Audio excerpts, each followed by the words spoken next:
The courtroom went silent when the judge read the asset statement.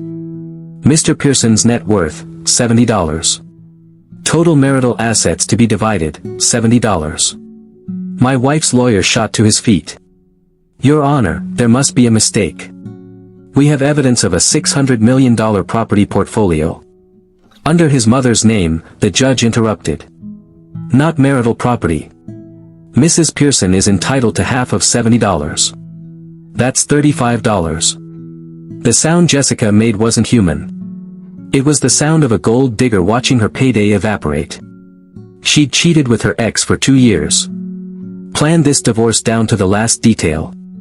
Timed it perfectly to steal my fortune. She had no idea I'd been 10 steps ahead the entire time. And what I was about to do to her. That was just the beginning. 6 months earlier, I thought I had the perfect marriage. My name is David Pearson. I'm 38 years old, VP of Operations at Centennial Holdings, one of the largest commercial real estate firms in the country. Good job, better salary, and on paper, a beautiful wife who loved me. Jessica and I had been married for 8 years. No kids, she always said she wanted to focus on her career first. Interior designer, high-end clients, always busy with consultations and site visits. I believed every word. The property portfolio she'd be calculating. That was real. $600 million worth of commercial real estate, office buildings, shopping centers, apartment complexes across 5 states. My mother and I had built it together over 15 years. But here's the thing, it was never in my name. My mother, Catherine Pearson, wasn't just smart. She was strategic. When we started acquiring properties, she'd seen too many business partners, too many family members lose everything in divorces. David, she told me when I was 23, fresh out of business school, put everything in a trust. Under my name. You'll manage it, you'll benefit from it, but legally, you'll own nothing.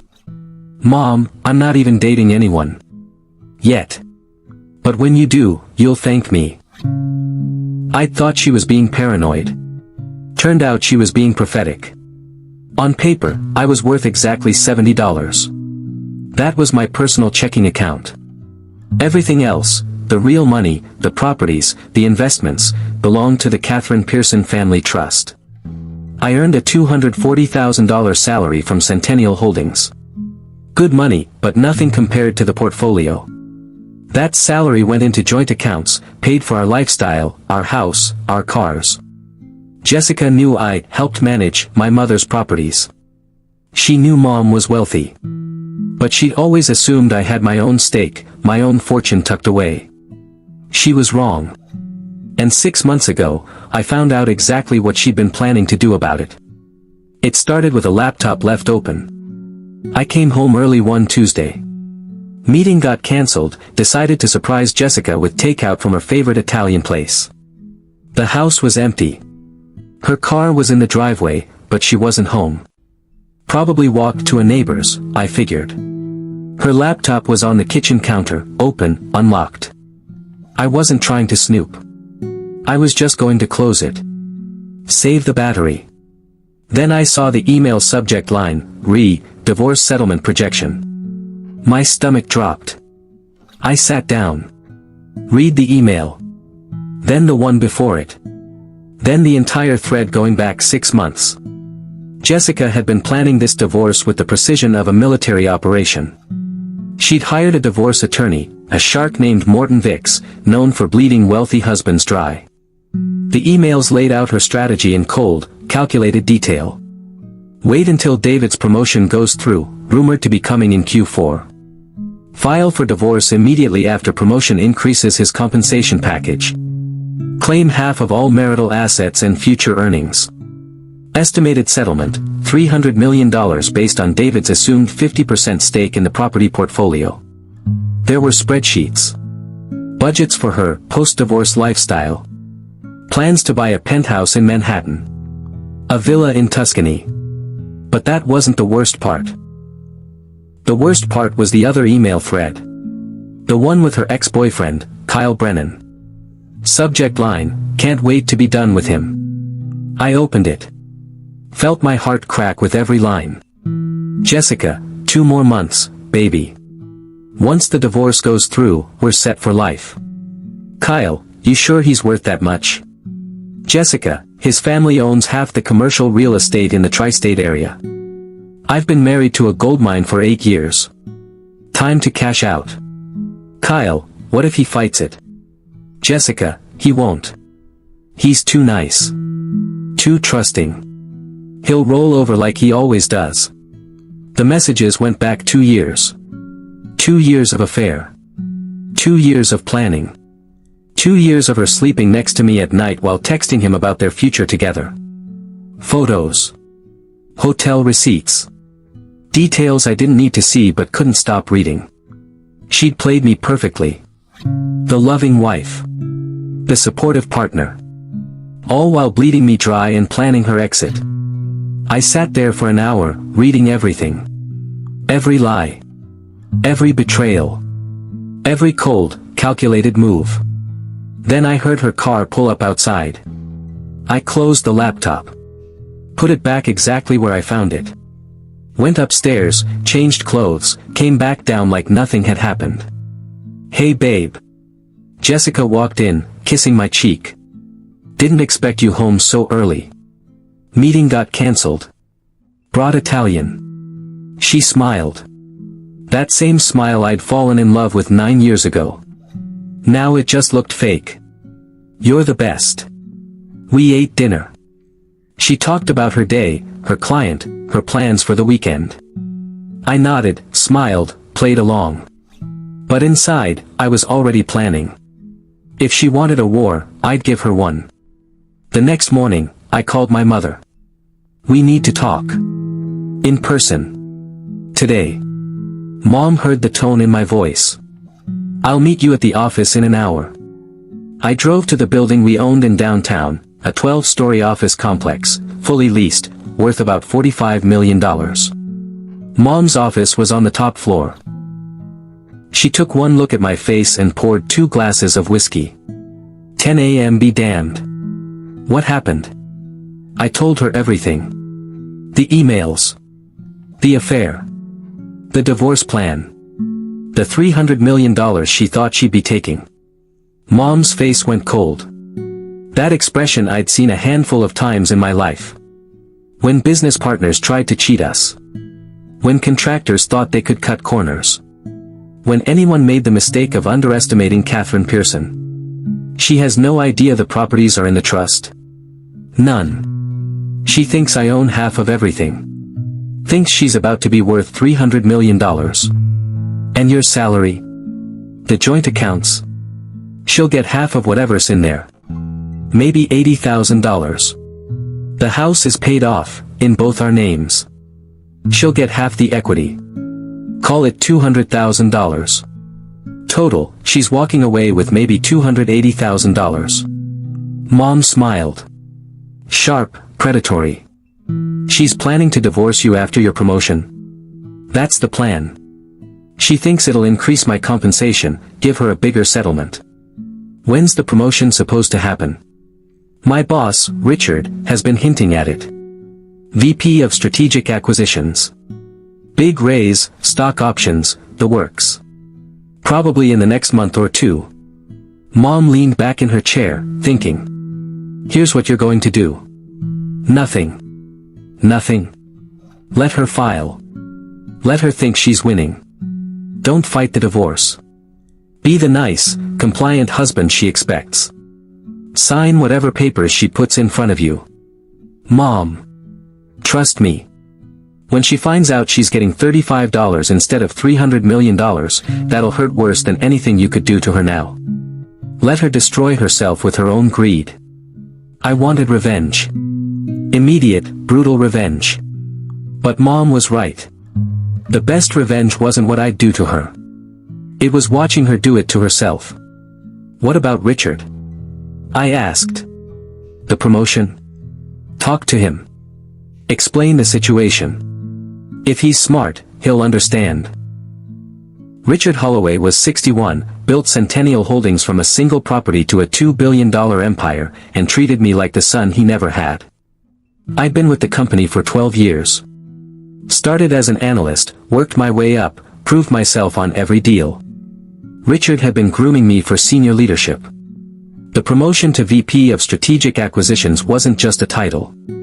It came with a $400,000 base salary, performance bonuses that could double that, and stock options worth millions. If I got that promotion before the divorce, Jessica would have a claim to some of it. I called Richard's assistant. I need to see him today. It's urgent. He's booked solid. Tell him it's personal. He'll make time. 30 minutes later, I was in his office. Corner suite, floor-to-ceiling windows overlooking the city, walls covered in photos of properties we'd acquired over the years. David. Richard gestured to a chair. What's going on? I told him everything. Not the emotional parts, Richard wasn't that kind of guy, but the facts. The affair. The divorce plan. The timing around the promotion. Richard listened without interrupting. When I finished, he leaned back in his chair. She's trying to time the divorce to maximize her settlement. Yes, sir. And if you get the promotion before the divorce finalizes, she gets a piece of it. That's what her lawyer thinks. Richard was quiet for a long moment. Then he stood up, walked to the window, hands in his pockets. You're one of the best people I've ever worked with, David. Smart, honest, hardworking. I was planning to announce your promotion next month. Big ceremony, press release, the works. My heart sank. Was? He turned around. I'm not promoting you. The words hit like a punch. Richard, I'm firing you. I stared at him. What? Effective immediately. I'm terminating your employment. You'll get 2 weeks severance, standard exit package, nothing more. But don't fight me on this, David. Trust me. I couldn't speak. 12 years. 12 years of work, loyalty, grinding my way up. And he was firing me. Richard saw my face. His expression softened. David, listen to me very carefully. I'm doing this to protect you. Protect me. You just. If I promote you now, she gets a piece of it in the divorce. The salary increase, the stock options, all of it becomes marital property. Even if it vests later, she can claim she's entitled because the opportunity came during the marriage. The word slowly sank in. But if I fire you, Richard continued, you have nothing. No job, no promotion, no big compensation package she can go after. You become worthless to her. Asset-wise, at least. And after the divorce? He smiled. After the divorce, we'll revisit your employment status. But right now, for the next few months, you're unemployed. Broke. Not worth her time. I understood then. Richard wasn't punishing me. He was playing the long game. What do I do in the meantime? Collect unemployment. Be a sad, jobless husband. Make her think divorcing you is the best decision she ever made. Then, once it's finalized, we'll talk. I stood up, extended my hand. Thank you, Richard. Don't thank me yet. This is going to hurt. Your wife's going to think she broke you. Your colleagues will gossip. But if you can handle it for a few months, I promise you, it'll be worth it. That afternoon, I cleaned out my desk. Security escorted me out like I was a criminal. My co-workers watched, whispering. Jessica would hear about this within hours. And I couldn't wait to see her face. Jessica found out I'd been fired before I even got home. I walked through the door at 2 p.m., carrying a box of my stuff, and she was waiting in the living room. David. What happened? I set the box down. Let my shoulders slump. Looked defeated. They let me go. What? Why? Budget cuts. They're restructuring the department. Last in, first out. A lie. But a believable one. Jessica's face cycled through emotions. Shock. Confusion. Then something else. Something cold. What about the promotion? There is no promotion. I'm unemployed. She sat down heavily on the couch. I could see her mind working, recalculating. "What are we going to do?" she asked. But she wasn't asking about us. She was asking about her. "I'll figure it out. File for unemployment. Start looking for something new. It'll be okay." She nodded absently. "Yeah. Okay." That night, she barely spoke to me. Went to bed early. I heard her in the bedroom on the phone, voice low. The next morning, I checked her laptop again while she was in the shower. New email to her lawyer. David lost his job. No promotion. Need to reassess settlement projections. Morton Vicks's response, doesn't change the underlying assets. Proceed as planned. Jessica still thought I was worth $300 million. The job loss was just a temporary setback in her mind.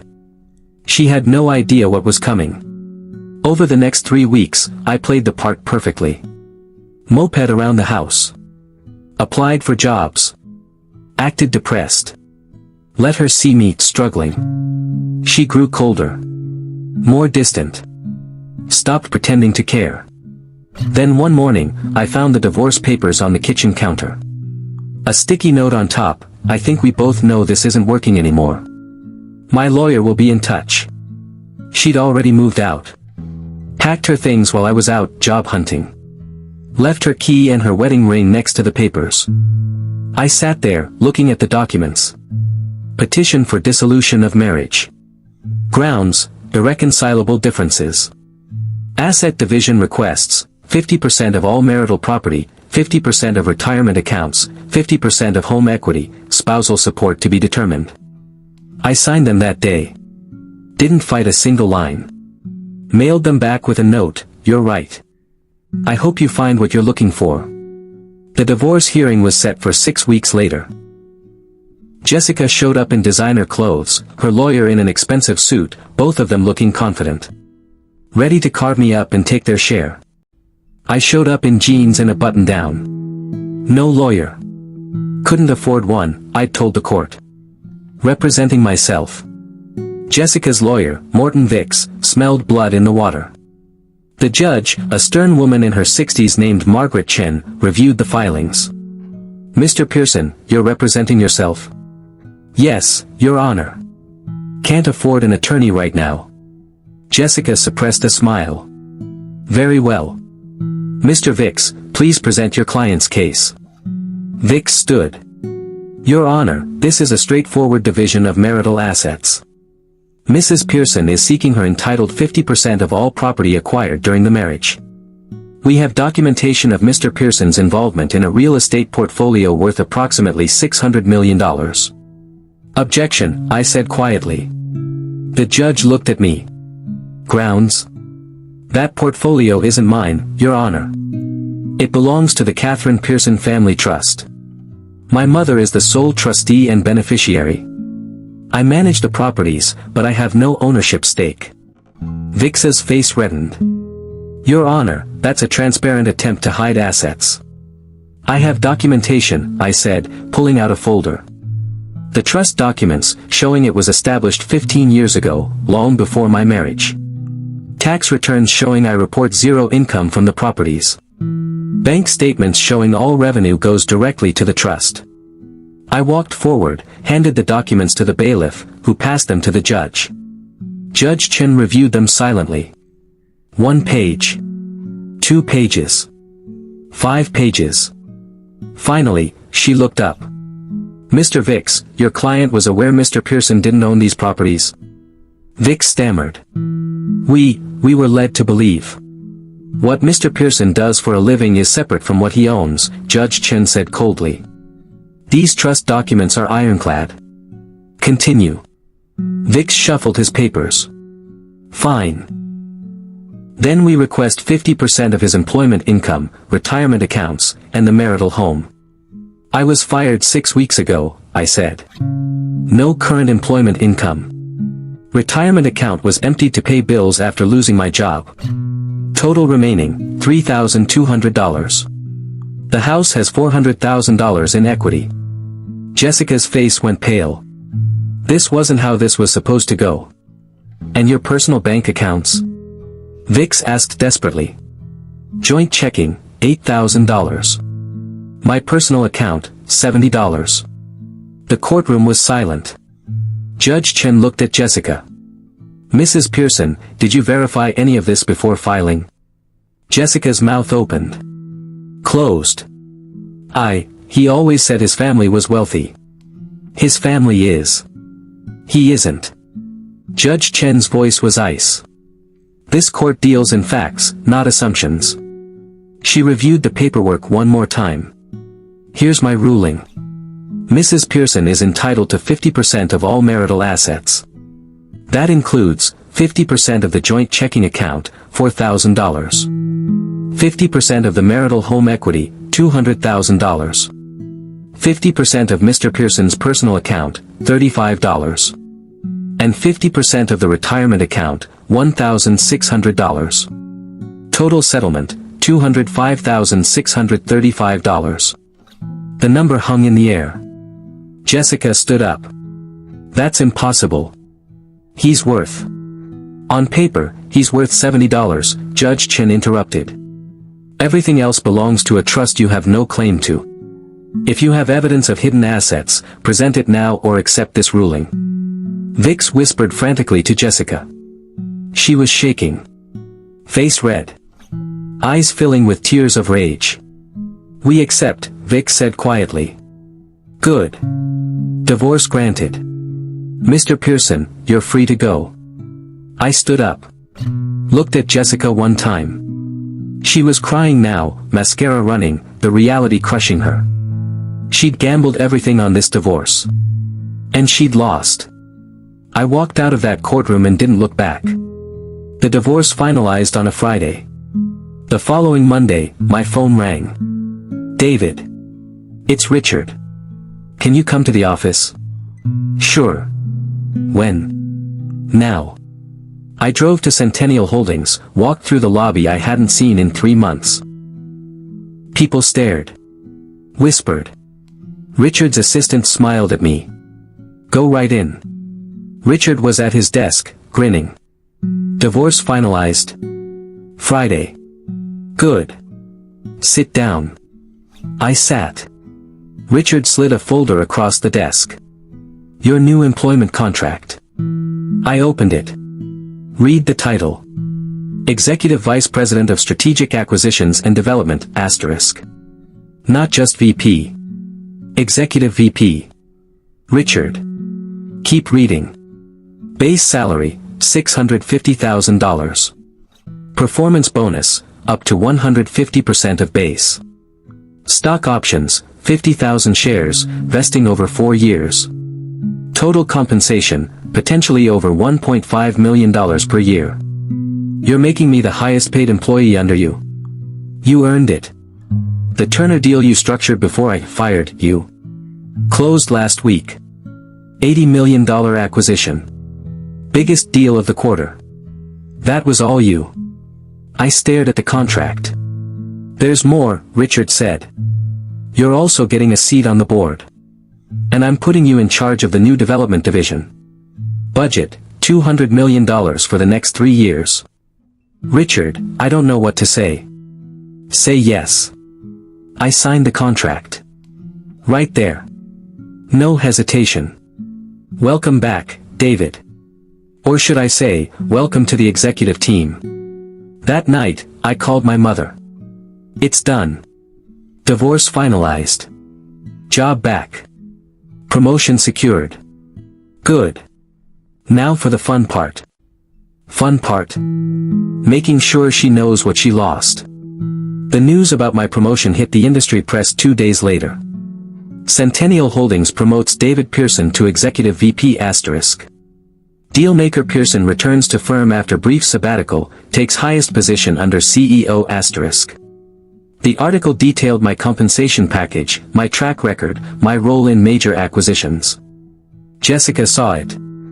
I know she did, because I got a call from a blocked number that night. You lied to me. Hi, Jessica. You lied. You said you were fired.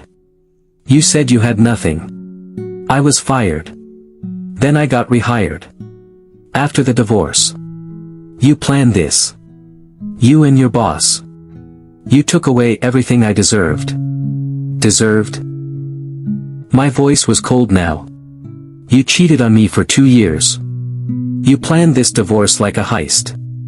You thought you'd take $300 million and run off with Kyle. Enjoy your $205,000, Jessica. That's more than you put into this marriage anyway. I hung up. But I wasn't done. See, the thing about revenge is that it's not just about winning. It's about making sure they know they lost. I had my mother add one more piece to the puzzle. Kyle Brennan, Jessica's affair partner, her future, worked in commercial insurance. Guess whose firm insured half our properties? My mother made a call. We're restructuring our insurance coverage. Going with a different firm. Kyle's company lost a $40 million account. 2 weeks later, Kyle was laid off. Jessica had left me for a man who was now unemployed, while I was making 7 figures. The universe has a sense of humor. A year after the divorce, my life looked completely different. I'd moved into a penthouse downtown. Not ostentatious, but nice. Modern, clean lines, floor-to-ceiling windows overlooking the city. My career was thriving. The development division I ran had closed $300 million in acquisitions. I'd been featured in Forbes. The quiet dealmaker, they'd called me. I'd started dating again. Nothing serious yet, but I was open to it. And Jessica? I heard through mutual friends she'd moved back in with her parents. Burned through her divorce settlement in 6 months. Kyle had left her when the money ran out. She was working retail now, trying to rebuild. Part of me felt sorry for her. Part of me didn't. One Saturday, I was at a coffee shop when she walked in. Saw me. Froze. I could have ignored her. Walked away. But I didn't. Jessica. She looked smaller. Tired. Hair pulled back, no makeup, wearing jeans and a hoodie. David. How are you? She laughed bitterly. How do you think? I think you made choices. And you're living with them. I made a mistake. You made a lot of mistakes. For 2 years.